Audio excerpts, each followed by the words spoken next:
I'm 31 and thought my life had finally hit its calm chapter. Quiet neighborhood, steady job, a husband who made dinner twice a week without being asked. Nothing dramatic, just the kind of boring peace I used to crave in my 20s. That all changed 3 weeks ago, when I came home from work and found a woman standing in my garage, going through our storage shelves like she owned the place. At first, I froze. She wasn't panicked or surprised to see me.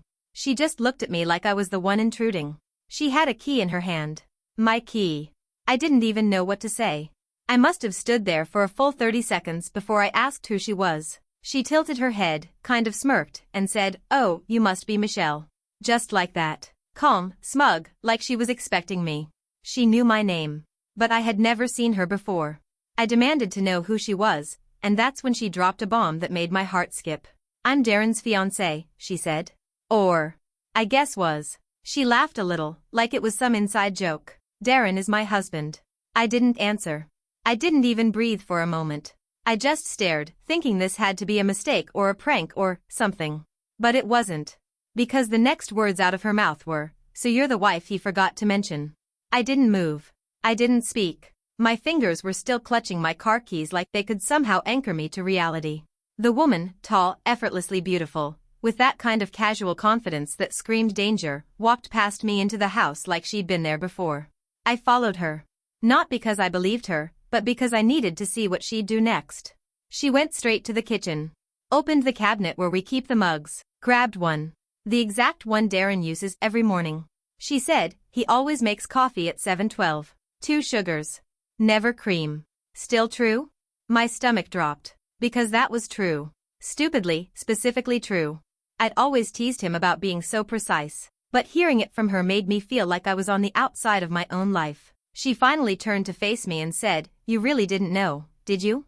And that's when it hit me, she wasn't here to fight. She wasn't even angry. She pitied me.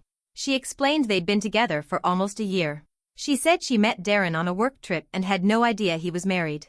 According to her, he told her he was divorced, but they were still sorting out paperwork. He even showed her pictures of his old house, my house, and claimed it was just his for now until everything was finalized. I wanted to scream, but no sound came out. All I could think about were the moments, the dinners, the late-night TV marathons, the way he kissed me goodbye just that morning. She pulled out her phone and showed me a photo. Darren, in our backyard, grilling burgers. Wearing my dad's old baseball cap, the one I gave him after he passed, taken 2 weeks ago. She swiped again. A selfie of them in front of my car. I sat down before my knees gave out. I asked her one question, "Why are you here?" She looked at me with something that might have been kindness or pity and said, "Because I think he's missing. And I think we're both being played." I felt like the walls were caving in. My breath was shallow, every heartbeat louder than the last. Missing? What did she mean missing? She said she hadn't heard from Darren in 5 days. Not a single message. No calls. His phone straight to voicemail. She'd driven over 2 hours to our house because it was the only address she had. She expected to find him, not me. She thought he might have ghosted her. I thought he had just been at work. We were both wrong. The weird part? Now that I was thinking clearly, I hadn't seen Darren since Tuesday. 3 days ago. He left that morning like normal, kissed me on the forehead, said he'd be late from work. I hadn't thought much about it. He texted me later saying he'd be staying overnight at his friend Aaron's place to help with some family emergency. Totally believable. Darren's always been the reliable friend type. But I never got a follow-up. No check-in the next morning. I'd been too caught up in work to worry. He's disappeared for a day or two before on camping trips or last-minute guy stuff. I trusted him. She didn't. She said Darren's not the type to vanish, not from her. He was obsessive, if anything. Constant texting, calls, surprises. Always checking in. So to go completely silent? Something was wrong. And she was right. Because while we sat there, trying to piece together timelines, my phone buzzed. It was a message from Darren. But it wasn't a text. It was a scheduled email. It had been sent automatically, just now, from a delay sender service. The subject line? "If you're reading this, I'm gone." The moment I saw that subject line, my whole body went cold. I opened the email with trembling hands, feeling the woman, her name was Lila, by the way, leaning in beside me, reading over my shoulder like this was her story too. And maybe it was. The message wasn't long. It wasn't emotional. It was clinical, like a list of facts someone might give a lawyer. Darren wrote that he was sorry, but he had to leave. He didn't say why. He didn't say where he was going. Just that he'd been living a lie for too long and couldn't keep up with it anymore. That the weight of all his duplicity had become too much. That the person we both knew wasn't really him. He said, "By the time you read this, I'll be somewhere safe. Please don't look for me." No name. No location. Just that. I looked up at Lila. She looked like she'd been slapped. Her jaw clenched, tears threatening to fall but never quite making it. Then she pulled out her phone and checked her email. She had the same message, word for word, sent to both of us, time to arrive at the same moment. Like he was trying to vanish completely, but with a final flourish to make sure we knew it was over. I didn't cry. Not yet. I was too numb. Too confused. Too furious. Because here's the thing, Darren didn't just disappear. He emptied our joint savings account before he did. The alert hit my phone just minutes after I read the email. $38,000 gone. Transferred to an offshore digital wallet. One I didn't recognize. One I couldn't trace. I showed it to Lila. She checked her own accounts. $15,000 gone from hers too. He didn't just ghost us. He robbed us. After the shock settled into something uglier, rage, betrayal, panic, Lila and I sat across from each other in the kitchen Darren once claimed he wanted to renovate together. Now it felt like a stranger's house. Her arms were crossed, my hands were shaking, and in that strange, shared silence, we both realized something terrifying. We didn't know who Darren really was. We started comparing notes. Not just about where he'd been the past few weeks, but his life. The stories he told her didn't match mine. To me, Darren had a job in tech support, remote, flexible hours. He always made just enough to live comfortably, but nothing extravagant. To Lila, he was a freelance financial consultant, great with crypto, always reading investment blogs, always talking about getting rich quietly. He'd shown her fake documents, tax forms, screenshots of crypto balances, even a LinkedIn profile with a completely different job history. The man I married never existed. Then Lila asked a question that made my skin crawl. Have you ever seen his passport? I hadn't. We never traveled internationally. We always talked about it, made plans, but it never happened. He always had some excuse, couldn't take time off, flights were expensive, maybe next year. Lila hadn't either. She pulled out her phone and showed me a picture Darren had sent her of a beach trip he supposedly took solo last year. Said he needed space. In the background was a palm tree, sand, some off-brand beer can near his foot. But I recognized something. The beer. It's only sold in one place. My cousin's beach house in South Carolina. We were there together last summer. He cropped me out of the picture. I remember that trip. We stayed 4 days. He took photos, cooked seafood, made love to me on the porch under the stars. And somehow, while doing all that, he sent a solo version of the memory to another woman, playing the part of a heartbroken man finding peace. He used our memories to build someone else's dream. And now, both dreams were ruined. After that revelation, the silence between Lila and me turned into action. We both agreed Darren had left clues. Somewhere, something would lead us to the truth. People like him don't just vanish. Not without leaving a mess behind. We started searching the house like investigators, every drawer, every closet, every folder. I never thought I'd see the day I'd be rifling through my husband's sock drawer with another woman, both of us silently hoping to find something that could make sense of the chaos. That's when we remembered the attic. It was the one place Darren always insisted was his storage zone. He hated when I went up there. Said it was messy and dangerous. I'd only been up twice in 5 years, so we climbed the rickety steps, pulled open the creaky hatch, and were immediately hit with the stale scent of secrets. Boxes. So many boxes. All unlabeled. We opened the first one, old electronics, tangled cords, a few thumb drives taped to index cards. Nothing unusual. The second box? That's when things got dark. There were IDs. At least 3, all with Darren's face, but different names. One was Eric Dalton. One was Simon Reese. The third was just Mark. Different birth dates. Different states. One even had a California address. Lila picked one up and whispered, he told me his middle name was Reese. I felt like I was going to be sick. The third box was the worst. Inside were dozens of old photos, passports, credit cards, some cut, some active, and a notebook. Handwritten. Every page carefully printed, almost obsessively neat. It was a journal. A record. Of us. But also, others. Names, dates, notes. Michelle, married, low suspicion. Lila, invested, strong emotional bond. Andrea, moved to Portland, too nosy. Erica, ghosted after deposit, might resurface. Every relationship he'd ever had. Like a script. Like a plan. Each woman rated. Each con documented. And next to my name? 2 words. Fully harvested. I don't know how long I sat there staring at those 2 words. Fully harvested. Like I was a crop. A product. A mission accomplished. Lila had gone quiet too. She flipped through more pages of the notebook, her eyes widening with every turn. Each woman had notes, addresses, routines, passwords, weaknesses. Darren hadn't just lied, he studied us, learned us, exploited us. In his world, love wasn't real. It was leverage. Lila finally whispered, I think we're not the first, but we have to be the last. She was right. This wasn't heartbreak. It was a crime. We snapped photos of every page. Took pictures of the IDs. Bagged the notebook in a plastic kitchen sleeve like some homemade evidence kit. My hands were shaking so badly I nearly dropped my phone. That's when we found the flash drives. There were 7 total, all labeled with initials.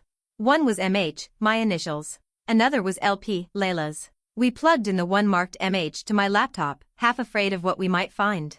At first, it looked like a mess of folders. But inside were voice recordings. Dozens of them. He had recorded our conversations. Some from phone calls. Some from inside the house. I clicked on one labeled kitchen_3 a.m. And there it was, of my voice, groggy, talking about my old college friend who had just gotten a promotion. Darren's voice responded, calm, affectionate. Then he asked me for my banking password, joking that he'd move our money to crypto before the world collapses. I laughed in the clip, then gave it to him. I had no memory of doing that. I closed the laptop, bile rising in my throat. Layla looked pale. She didn't ask if she had a drive too. She already knew. Darren hadn't just tricked us emotionally. He'd planned everything down to the last penny, the last password, the last moment. He was a ghost with a trail, and now we were holding it. Lila and I sat in that attic like we were on the edge of something enormous, something we could barely see but couldn't ignore. There was no denying it anymore. Darren wasn't just a cheater or a liar. He was a predator. A methodical one. We took the files, notebook, fake IDs, and all the flash drives down to the living room and laid them out like a crime board. The photo of him with me at the beach. The same photo he'd sent to Lila, just cropped. The bank statements showing thousands disappearing. The list of names in his journal, women we didn't know, but suddenly felt connected to by something awful. And then came the big question. What do we do now? We debated the cops. But it wasn't just about the betrayal anymore, it was about proof, money, and timing. If he was smart enough to plan this down to voice recordings and staggered email drops, then he was smart enough to cover his tracks. Lila was convinced that the moment his email hit our inboxes, he was already on a plane, maybe out of the country. We needed more than emotion. We needed to find him. Lila knew someone. A private investigator she'd worked with during a custody battle her sister went through. She made the call while I watched the laptop, playing another recording Darren had titled LP Trust Exercise. It was him telling Lila about his investment failures, how he was ashamed and needed help, how she was the only one who understood him. I watched her face twist with rage and heartbreak as she listened to herself say she'd transfer him the money. No questions asked, she had told him. The PI called back within the hour. We forwarded the files, the journal photos, and the flash drive contents. He didn't sound surprised. Said these kinds of men were rare, but not new. Grifters with charm. They pop up, drain everything, and vanish before anyone knows what hit them. But this time, we had the upper hand. Because Darren made one mistake. He used our lives to build his scam. And now, we were going to use that same knowledge to track him down. The private investigator moved fast, faster than I expected. Within 48 hours, he called back with something solid. Darren had used one of his fake IDs, Simon Reese, to check into a rental condo in Miami 2 days before his email hit our inboxes. Paid in cash. Left no forwarding address. But he made a mistake. The condo had a smart lock system tied to a rental management app. And while he used a burner phone number to register, the email tied to it, Reese Investments had briefly been linked to an old social media profile. One that hadn't been updated in years. But one that used his real face. The PI traced it back to a user alias Darren used on a conspiracy forum, where he posted about cryptocurrency, quiet living, and trust fund loopholes. His last comment was 2 weeks ago. The trick isn't the exit, it's the silence after. Chilling. But even more chilling? There was a user in the comments who responded regularly. Someone who claimed to live free off-grid, who once bragged about having a place in Belize that doesn't ask questions. The IP address from Darren's forum account, provided by the site admin, thanks to some legal magic from the PI, matched a login pinged in Belize, just 3 days ago. Suddenly, things felt real in a way they hadn't before. Darren hadn't disappeared into the night. He was hiding. And it wasn't just about us anymore. The names in his notebook, the money missing, the passports, this was bigger than heartbreak. It was criminal. That night, Lila and I sat on my porch, drinking stale wine from a bottle that Darren had once gifted just because. She asked me if I thought we'd ever see him again. I didn't even hesitate. I said, yes, because I wasn't just hoping to track him down. I needed to. Not for revenge. For every woman in that journal who never got a warning. It took 3 more weeks. 3 weeks of deep dives, old chat logs, tracking cryptocurrency wallets through tiny digital trails Darren probably thought no one would ever follow. The private investigator kept us updated, every ping, every sighting, every tiny breadcrumb Darren left behind. Belize, then Honduras, then silence. Until last Wednesday. A flight record popped up. A private plane chartered under yet another fake name. But this time, it wasn't just a clever alias. It was my father's name. That was the moment I knew Darren had slipped. He was getting cocky. Or sloppy. Maybe both. The plane was scheduled to land in Arizona. Small, regional airport. No customs. Easy to vanish again. But not this time. Because the PI was waiting. So was a federal agent. Lila and I weren't told the details until later, but apparently Darren stepped off the plane in sunglasses, duffel bag in hand, walking like the world owed him something. He didn't even flinch when they surrounded him. Just smiled. They arrested him on charges ranging from identity fraud to wire fraud, with more likely coming. The journal? The flash drives? The recordings? All turned over as evidence. That notebook became a map of every scam, every lie, every woman. We weren't the only ones. There were at least 7 others. 7 lives disrupted. 7 hearts shattered. One woman nearly lost custody of her son over a financial hit Darren caused. Another was still paying off debt from an investment he convinced her to take. But not anymore. Now, he's in a holding cell. And we're rebuilding. Lila stayed in town. She sold her condo and moved into a new apartment nearby. We see each other twice a week. Therapy. Dinner. Silence. Sometimes laughter. Sometimes tears. But always healing. As for me, I emptied the attic. Burned the box that held the mug Darren used every morning. Bought new dishes. A new lock. A new life. People ask if I miss him. If I regret loving him. Here's the truth, I don't miss him. I miss the me I used to be before I knew what someone like him could do. But now I know. And I'll never be that blind again. This time, I see everything.